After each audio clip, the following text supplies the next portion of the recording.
Measuring yourself is easy in some respects, like your age, your height, your weight, but not so easy in others, like your character, integrity, and maturity.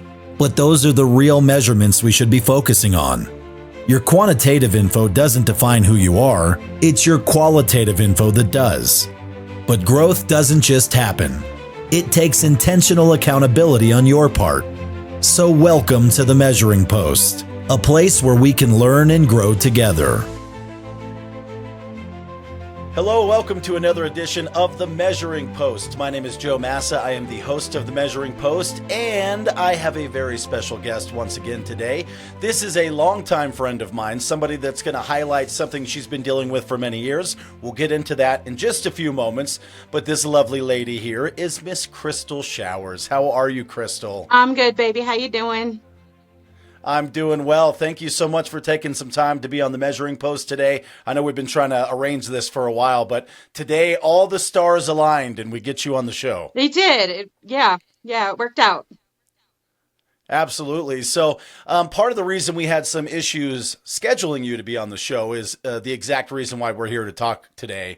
And you actually are diagnosed with something that I don't think many doctors even know about. And that's kind of one of the running jokes we go with you, is that you're kind of the expert and you're teaching these green, wet behind the ear Doogie Howser doctors about your illness, which is called Ehlers-Danlos? Ehlers-Danlos?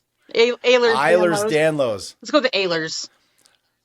I even went to Google how to pronounce that and looked it up, and I still butchered it. Yeah. So it goes by EDS. Yes. And again, that's probably the way I'll refer to it from now on, so I don't sound like one of these guys that doesn't know anything. But before we get into all the nitty gritty of what EDS is, how long has this been something that you've been dealing with? My whole life.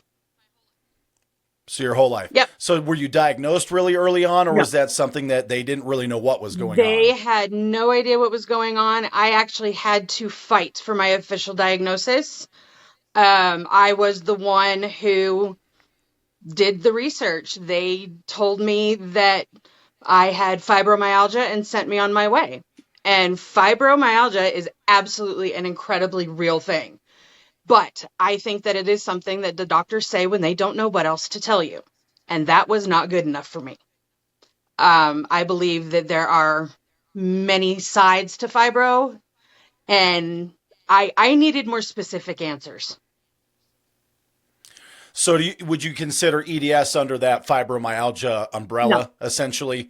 Not even in the same No, ballpark? I Okay. don't. A lot of my doctors use fibromyalgia as far as diagnostics and things like that go. But the ones who understand it a little bit better refer to it differently. But I actually don't even think I have one medication that refers to Ehlers-Danlos. All of my medications for pain or whatever say for fibromyalgia.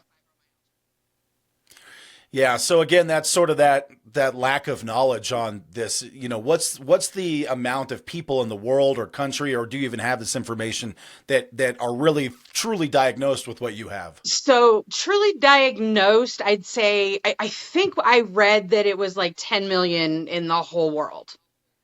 And actually, I think that's wrong. I think it was 1 million in the world. Sorry.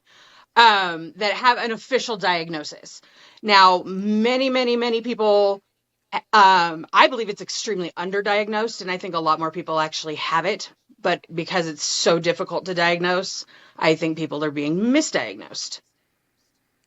Yeah, I'd say that's probably safe to assume. And in a minute, we'll get into what actually is EDS. But even if it was really underdiagnosed, like you think, even if, say, it was 50 million, 100 million, compared to the global population, that's still pretty darn rare. Yes. Like that's not something that most people probably do get training on or even really understand. No, I was the first patient that many of my doctors have had that actually had the diagnosis.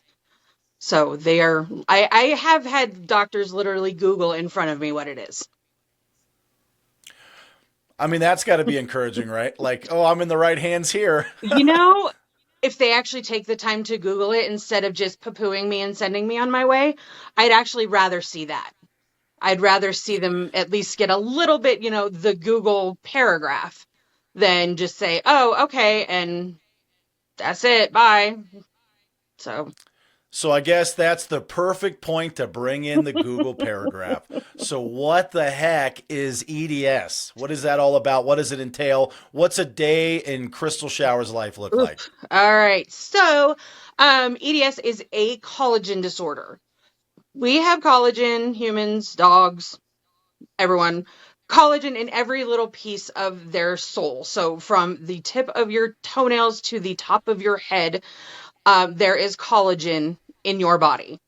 Most people, when their collagen starts flailing, or if say they sprain an ankle, or they twist an ankle or a knee or a hip, their body is like a rubber band and it will snap back. And yes, it's painful, and yes, it hurts, and that sucks, but it most of the time it will go back to where it lives. Might take a little bit of healing, but it will get there.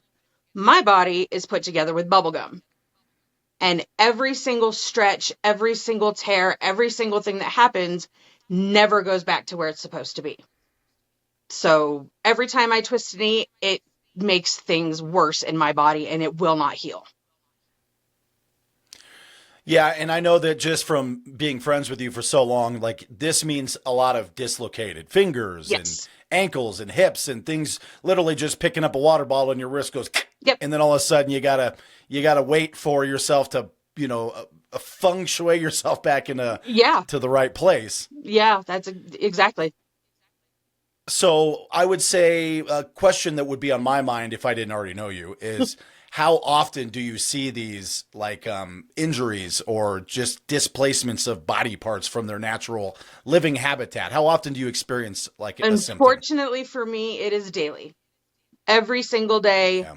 something either subluxes, and a subluxation is where something will pop out but immediately go right back in, or dislocations where it is a full dislocation of the joint, and 90% of the time I have to put it back in myself. So if I ever dislocate a shoulder or something, I could come to your house and you'll know how to get me back in place.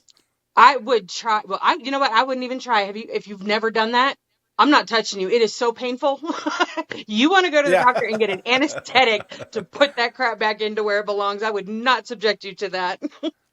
I was trying to save some money, Crystal. In this economy, come on. Oh, Who's got God. doctor anesthesia money? Don't even get me started. Well, it's just so fascinating to me. And as crappy as it is for you, it is something like it's amazing how many people are actually born healthy without things because of these random unknown diseases. Right? And, for me, people who watch my show long enough see me twitch my eyes and crap and a lot of stuff. I have Tourette's syndrome. Mm-hmm. Tourette's syndrome is often identified as the people that curse and scream and Oh. shout obscenities randomly, but that is so very extremely rare. Even on the spectrum of Tourette's, it's more the twitches and the tics and stuff that I deal with. But Right. I mean, comparatively speaking, I would deal with this a million times over before having to go down your lane. And I'm sorry to say that because that's kind of insensitive. But No, it's not. And, one thing that I've learned through this journey is that pain is subjective. What is extremely painful and annoying for you may not be for me, but that does not mean at all that I do not empathize with everything that you deal with, because it sucks. And, so I think pain and twitches and everything that the human body does, absolutely subjective to the person who's dealing with it. Well, that is very true. And I guess I'll have to take that in consideration. You are a very tough cookie. I've known that about you for a long time. Oh, thank you. I know that that's something that I'm kind of a big baby with pain. So little things I think I'm okay on. But, I get like the man cold and it's I was basically going to say, like, you're a man, babe.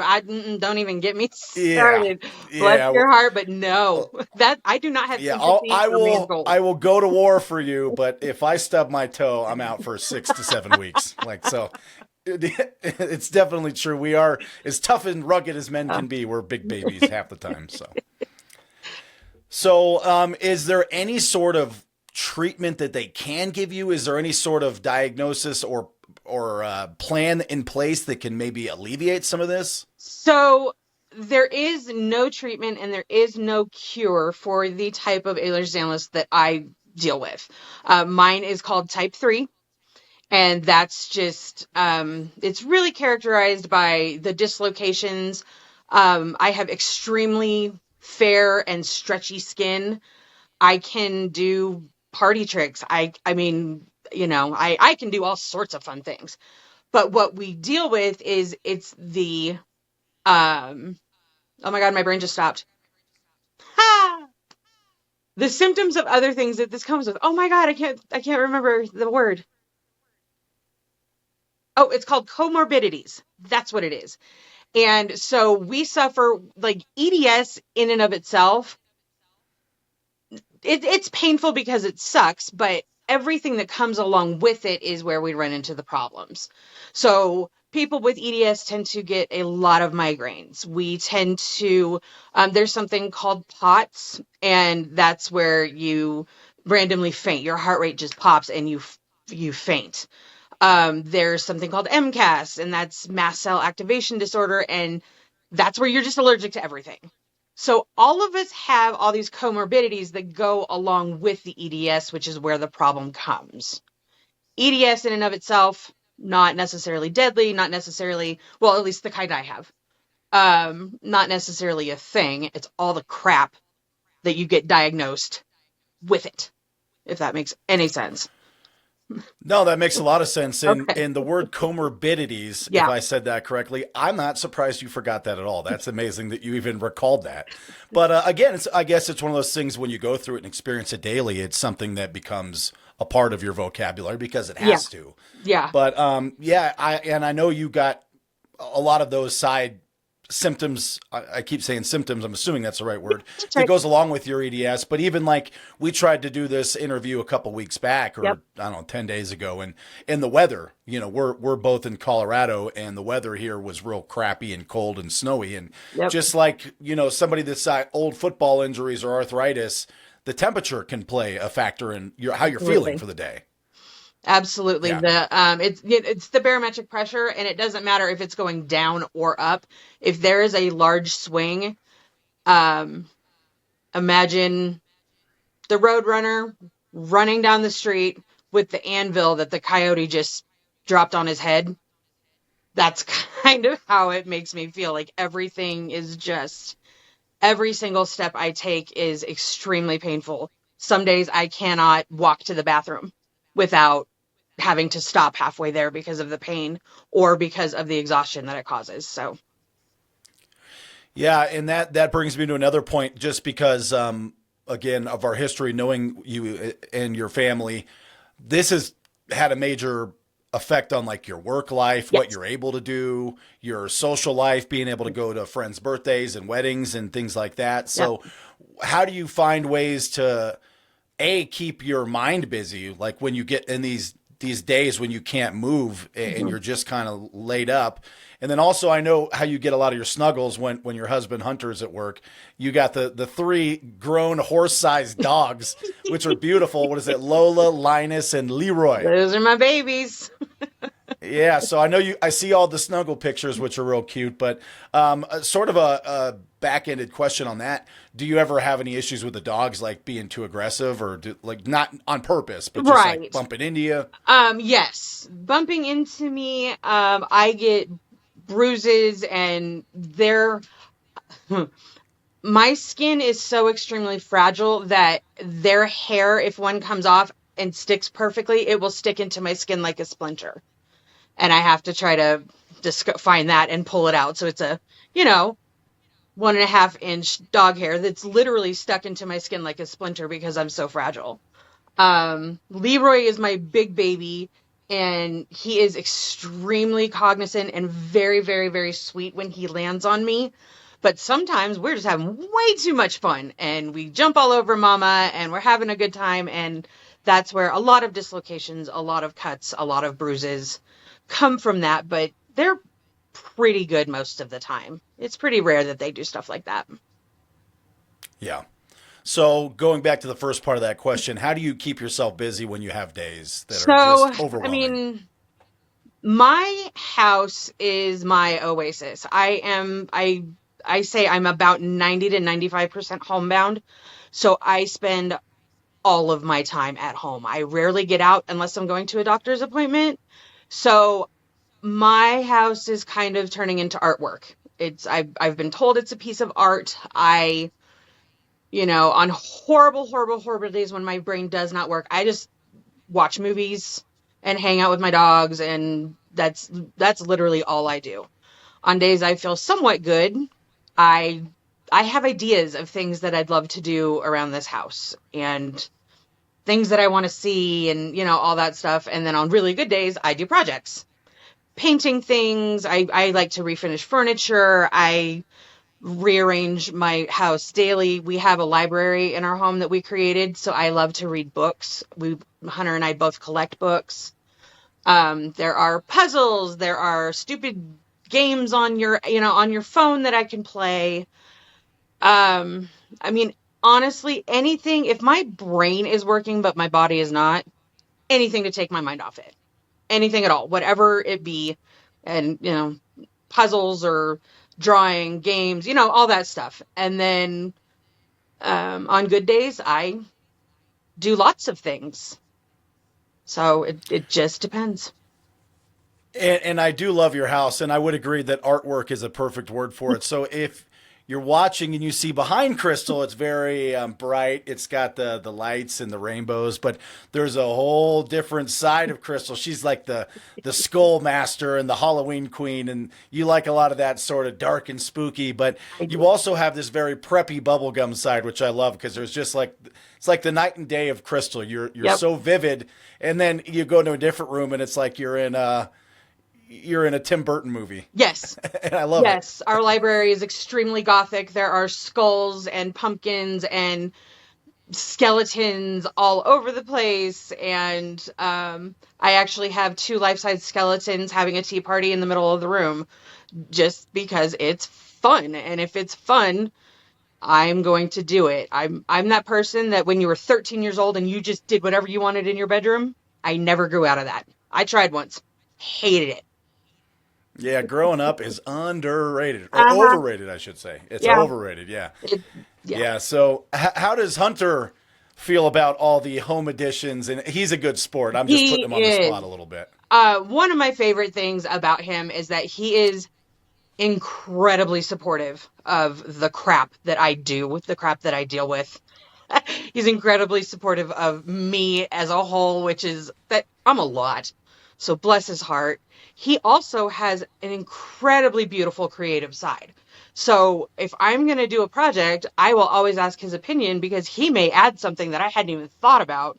And then I get to play even more. And, and he's always willing to help and he's always got great ideas. And he loves our house. He thinks it's just fun, which it is. So, I mean, my wife would never let me put skeletons in the room. So, yeah, I want to come visit just so I can have fun at your house. It's like a playground over it there. is. It's a gothic Pee-wee's Playhouse.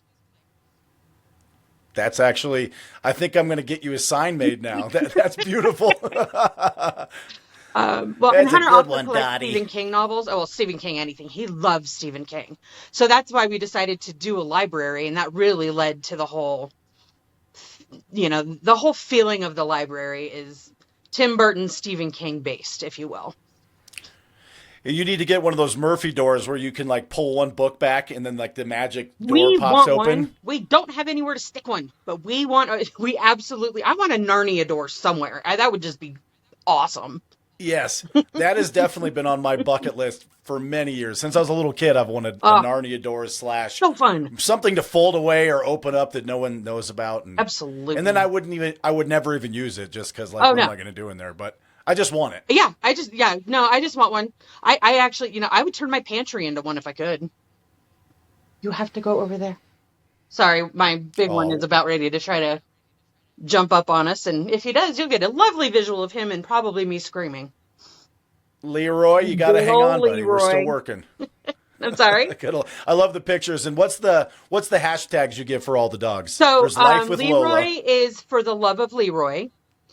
Linus, who is our baby, he is a Beagle Basset Pit Bull. God bless him. And this is Linus. And then I have my beautiful Miss Lola. And she is a Dalmatian pit bull and the most neurotic animal on the planet. And hers is Life with Lola Roo. She's a sweetie. Yeah. Yeah, she's a fun dog. I've met them all before. Yep. I don't think I've met Linus though, because No, you got Linus. He's just now 3, and we haven't had a party or had anyone over since we've had him. So Yeah, yeah. So he's the one I haven't seen in person yet, but yeah, one of these days, when I bring over your Pee Wee Herman sign, There you I'll go. get to play with Linus.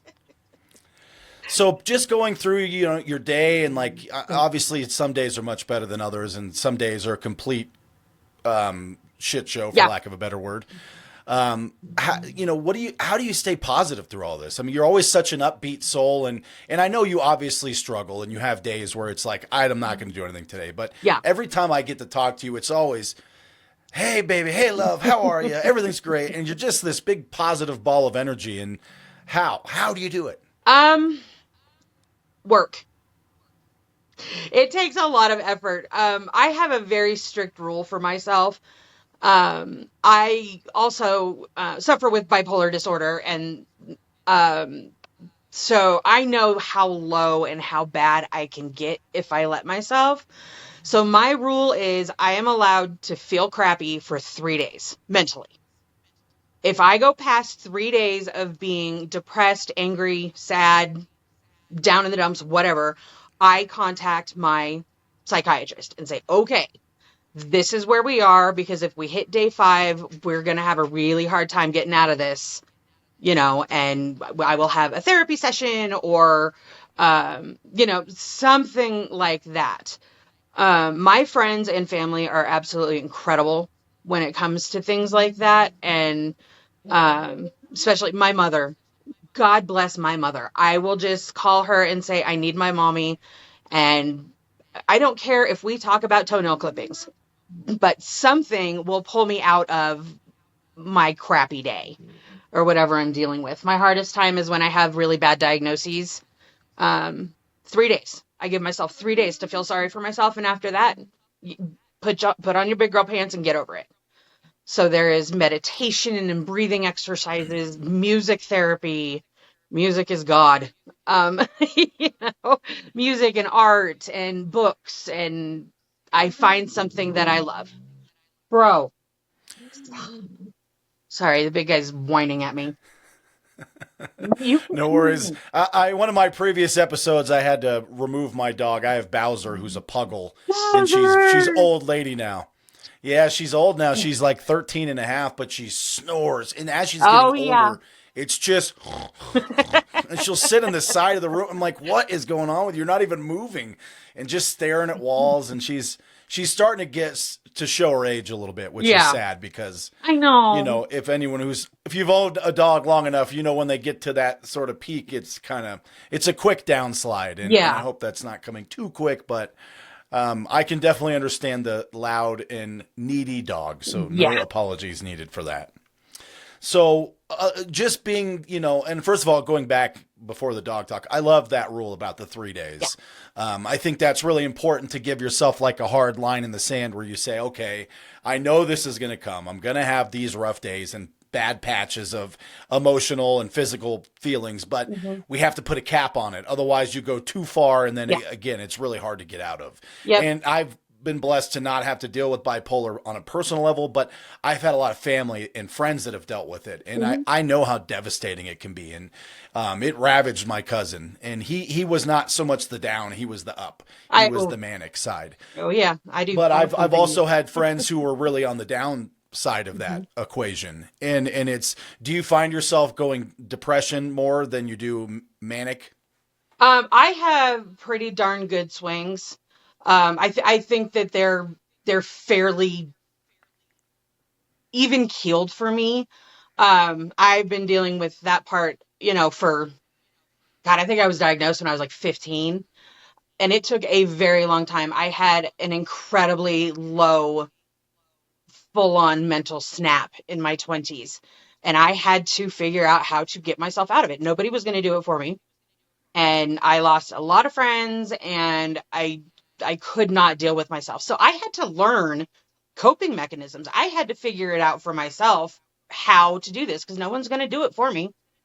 And so it took a lot to get there. But most of the time I can handle my stuff pretty darn well. And that the same goes for the EDS. Nobody's going to do it for me. I got to figure it out. So figure it out.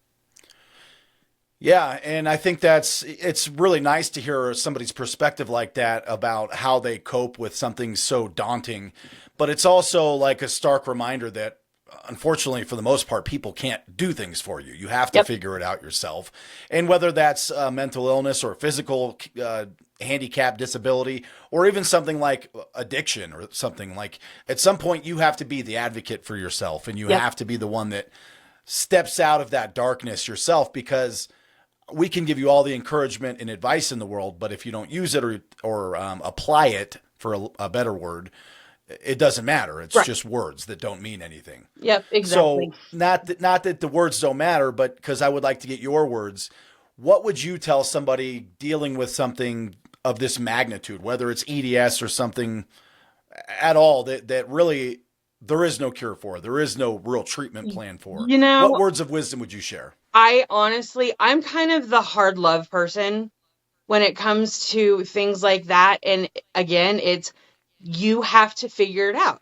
I will hold your hand. I will stand next to you. You can move into my house. Whatever you need to do this or to help, let me help you do this, I will. I'm not going to baby you. I am not going to encourage you. And I'm sure as hell not going to coddle you. Figure it out. I'll hold your hand while you do it, but I'm out. There's nothing I can do. So that's really That the was hard stand I take. that was so Gen X of you. Yeah. Just figure it out, you nerd. Yeah. Yeah. No, but I think that's right. It is good to have that support, though, where someone will say, hey, if you're having a rough day, you can come over. I will hold your hand. I will stand with you. And sometimes that by itself is just enough to get you over the hump of like, okay, I'm not alone, even though I feel alone, or I might be going through the symptoms alone. Like we do have a support system. And you've had such a great family and a lot of great friends over the years. I know that it's really helped you. And obviously, your husband is amazing. I wish, I'll have to get together with him one of these days and You should. go He'd do a love boys' that. day. He would love that. Yeah. Yeah, and I know he just started a new job, so tell him congratulations. And I will. hopefully that's freeing up more of his time. I know the previous role was taking a lot of his schedule and odd hours and weird things. Yeah. He seems to be enjoying this one, and it's normal human hours, and I get to see his face every day. So it's nice. And he's much happier. So that's a big deal. Yeah, that makes a lot of difference, and certainly takes a lot of stress off of his plate, I'm sure. Yes, absolutely. So are you still working with your family's company? I know you can do a lot of that from home. At least you were. I'm very, very, very fortunate that I get to work from home most of the time. I do go into the office Monday mornings for a couple hours, but that's all. It is my father's company, and my uncles have worked there, and my cousins have all worked there, and my brothers work there. I've run the office for like 25 years now. And he is getting ready to retire, so that's going to be an interesting journey. I've been extremely fortunate in that sense that,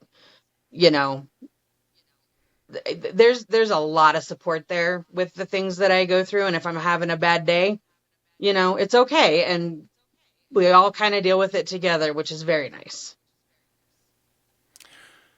Yeah, I love hearing that. And that was always a saving grace for you, I know. Yeah. And it's nice to have had that opportunity. And I've been lucky over the years too. I worked for a family company for a while when I desperately needed something. And it is good to have those resources. But also, like, if you're a business owner, consider hiring somebody that needs a flexible work schedule. Yes. And be willing to work with, I hate this sort of, it's like military work ethic where it's like, be here at 7:30 on the dot, and if you're 2 seconds late, you're fired. And it's like, let us work on our own pace a little bit sometimes, but also as long as the work gets done and the job's done right. Yeah. I've never had a problem with understanding why people can't be a little more flexible. So I'm happy that worked out for you. Yeah. So far, so good. Very true. Very true. So Is there any sort of way people can donate to EDS? I know, like, they did the Ice Bucket Challenge for ALS many years ago. Is there any sort of fundraising or any sort of No, awareness, or no, no, it's I, just kind of swept under the rug? it is. And it's like I said, I mean, I've literally had a doctor look at me and tell me that can't happen. Bro, it just happened. Like, okay, Doogie, go get someone else because I don't want to talk to you anymore. And it takes, like, I mean, literally, when the doctors have a chapter or one lecture regarding Ehlers-Danlos in medical school, a lot of them have absolutely no idea what's going on. But I think that the best thing that someone can do, as with anyone that's dealing with a chronic problem or a chronic illness, the best thing that anyone can do is just be there. Don't get mad. I have to cancel, unfortunately, as well as anyone, that I have to cancel plans all the time. All of the time. And at 9:00 in the morning, I will be, hell yeah, I'm so in. This sounds like so much fun. By 2:00 in the afternoon, I'm curled up in bed. So, just try to be understanding, try to be there. And if someone has something that you've never heard of, go research it real quick. Just, I mean, Ehlers-Danlos is, I've been diagnosed for 5 years now, 6 years, and I still learn something new every single day. So I don't need you to dive in and get your medical degree, but try to understand a little bit about, what we're going through. And I think that that is the best thing that anyone can do. At this point, there's not a whole lot of fundraising. I've thought about doing a fundraiser. There's just not a lot out there for us. Yeah, and let me know about a fundraiser. I would love to help set something up and spread it through some of my networks and different companies that I have affiliations with. I've always wanted to do a casino night. I think that it would just be so much fun, a black tie casino party, Bruce Wayne style, and just hang out with everybody, have fun, play some craps, enjoy a night. But I'm so damn tired, Joe. I can't. I'd be lucky if I could show up, let alone plan the damn thing. We'll have to do a virtual one so you can like the digital style. Even then, you just never know. You never know. But you know what? The one thing we do know is that your positivity is infectious. Your will to fight this and to continue to show up every day and be the best version of yourself. I love to see it. I know that this is not easy, and it never will be easy, unfortunately. And probably as you age more, it'll probably be less easy. And I know that that's a really horrible thought that you have to live with every day. But yeah. I really thank you for sharing this story, because I think these stories, the ones that are the hardest and the ones where people suffer the most through them, they're the most powerful stories, and they help the most people, because there is somebody listening right now that maybe doesn't have EDS, maybe has 3 other letters that you put together that spells out another weird name that they're dealing with. Mm-hmm. And it matters to see somebody go, okay, well, I got some problems, but look at this girl. She's got all this going on, and she's still loving life at the best of her ability and enjoying every bit of it. And I think that's really important. So thank you for sharing your story with us today. I appreciate that. Yeah, and you're always one of my favorite people. Oh, I adore you. I do. You and your wife. Yeah. On the top of my list, as always. Yeah, absolutely. And we would love to link up soon. And obviously, when you're feeling up to it, we'll and anytime you want us to come see the new library, please let me know. I would love to check that out. Whenever you want. The art is never ending over here. I know. I love seeing some of your posts where it's all of a sudden you're like, I had a crazy weekend and repainted a whole something, like whether it's a room or like, see this table? This is what it used to look like. Now it's completely gothed out and like just massive flames or something on it. I'm like, that is awesome. I would never do that. I just don't have that artistic ability in me. Still working on stick figures over here. Hey, you know what? Stick figures are awesome. Have your beautiful son teach you some stuff. That boy can draw for days. I know. I'm kind of bummed. He doesn't really do much of it anymore. We've been trying to get him to get back into that, but he kind of goes in these peaks and valleys where all of a sudden he'll draw 30 things and then he's like, draw? I don't do that anymore. I'm lifting weights. I was going to say, now he's a big old football player and he's kicking ass and that's what he's going to do. So, yeah, he's got the two sides of him, but artistic, I don't know where it came from because I can't draw. His mother can't draw. My daughter's really good drawer too. Is she? She's quite a bit younger. She's got the bug, but she's still at the age where she enjoys it. So Luke's kind of like, well, when I'm like not doing other high school guy things. Well, like, yeah. Okay, bro. So I have a feeling he'll get When back my into it girlfriend's when not he here, needs maybe. stress relief from life. When life smacks him upside the head after college and he goes, maybe he'll draw and he's then. just getting ready to. Yeah, he's looking at college now. So we're next year. I'm going to cry like a baby when we drop him off. I'm sure. I cannot even But imagine. it's exciting for him in this part of his life. But keep the art alive, and you keep being the artist you are. And I love watching your fun, creative projects, and I'm happy Hunter's there to contribute to that. And really just always take care of yourself and never lose that smile because we love it. Yeah, I do my best, Joe. Thank you so much. Yeah, thanks for coming on the Measuring Post. I'll put some links up about information on EDS. If nothing else, feel free like you can donate, but educate yourself. I like that. That's the best way you can help somebody in any situation. Learn about what they're going through. Be there if they need you, and don't be quick to judge because, on the outside you might look just fine. Yep. And like looking at you, you would never say, well, she's probably got some horribly rare syndrome that can't be fixed. You don't look that way. I think the head, but again, we don't know. Head might give it away a little bit. Yeah, it's true. But but EDS is not a name that would ever come up. Yeah. They might say, oh, maybe she has cancer, maybe this, maybe that, maybe you just like a style that way. But EDS is something that, again, it's so rare, people don't know about it. So when you talk to someone and they share something this personal with you, take it to heart and learn about it and realize maybe one more thing to count for your blessings, that you're not going through this, but be there for somebody that is, and just hold their hand and be there when they need you to. So I think that's the best advice. And certainly I loved learning more about this today because over the years I've heard about your EDS and I've gotten glimpses and pieces of it, but this is a lot of new information for me too. And it's appreciated. I really appreciate you sharing it. Thank you, Joe. I appreciate you asking. Yeah, well, absolutely. And I'm glad you agreed to get on my show with me, and maybe we can do an update show in the near future and just kind of see if there's any changes or how you're feeling. And maybe we'll get to meet the dogs. Maybe next time we'll do a tour of the Narnia door in the Gothic insanity library. that is this house. Well, I'll post some pictures later today. I got some new ideas that I'm going to try to put together today. So do this for me because this episode probably won't be released for a week or so anyways. Okay. Take a couple pictures of some of your new projects for me. Send them to me. I'll add them to the video when I release the final product. I will totally. I'm That'd be going to cool. do some anyways. I haven't done any of the library, so I'll get you a couple pictures of the madness. Very excited for this. Well, thank you, Kristal, for joining the Measuring Post. I truly, truly appreciate you, and we will catch up very soon. Thanks, Joe. Love your face.